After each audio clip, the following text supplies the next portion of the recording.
جددي في أكلاتك ونوعي فيها. هنعمل النهاردة أكلة سهلة واقتصادية بصدر فرخة واحد، أو زي بيقولوا نص الصدر نعملها. مكعبات الفراخ، هنعمل مكعبات الفراخ بالبطاطس بطريقة سهلة جدا ومبسطة واقتصادية، وطعمها بجد رهيب. تنفع مع رز أبيض، رز بشعرية، رز حبة وحبة، تنفع مع أي حاجة، ممكن كمان مع عيش. وبالصوص بتاعها رهيب. لو أول مرة تشوفونا ياريت تدعمونا بالاشتراك في القناة واللايك والشير. يلا نشوف من الجمال ده عملناه ازاي. بسم الله الرحمن الرحيم. نبتدي كلامنا بالصلاة على النبي، اللهم صل وسلم وبارك عليك يا رسول. انا هي معايا صدر فرخة غسلاه كويس جدا ومنضفاه بالملح وبالليمون كده. نغسله كويس جدا ما يكونش فيه اي ريحة زفارة خالص. قطعيها بقى شرايح، وبعد كده قطعيها لمكعبات، وقطعي بالكمية اللي انت عايزاها والحجم اللي انت عايزاه. بعد كده البطاطس برضو هنقطعها برضو زي الفراخ، هنقطعها برضو مكعبات. بس اهم حاجة ما ننساش نغسل، ما نقطعش على نفس قطاعة الفراخ نقطع عليها البطاطس. نغسلها كويس جدا او نقلبها الاتجاه التاني، او نخلي معانا قطعه وقطعه. هنخلص معانا كمية البطاطس. بعد كده هنقطع معانا طماطم، وهنقطع معانا فلفل اخضر. حطي فلفل اخضر، حطي فلفل الوان، حطي طماطم، حطي بصل، حطي توم.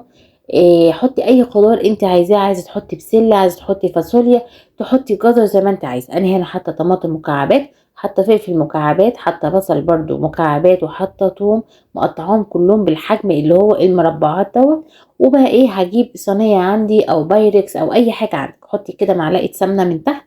نزلي البطاطس بتاعتك، بعد كده نزلي الفراخ بتاعتك.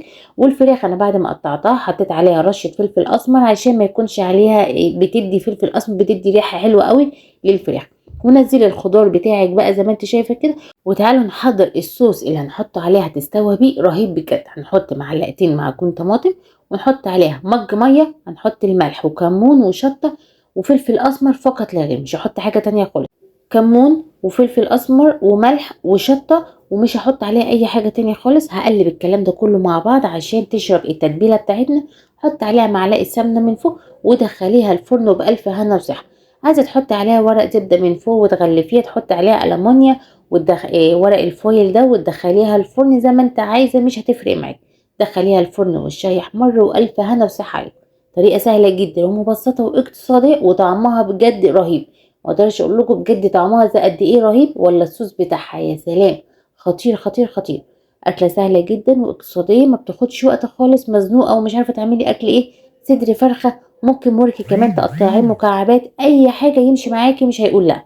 لو عجبكم الفيديو والطريقه ياريت تدعمونا بالاشتراك في القناه واللايك والشير. اشوفكم ان شاء الله في فيديو جديد، وصفه جديده من قناه لمة العيله. والسلام عليكم ورحمه الله وبركاته.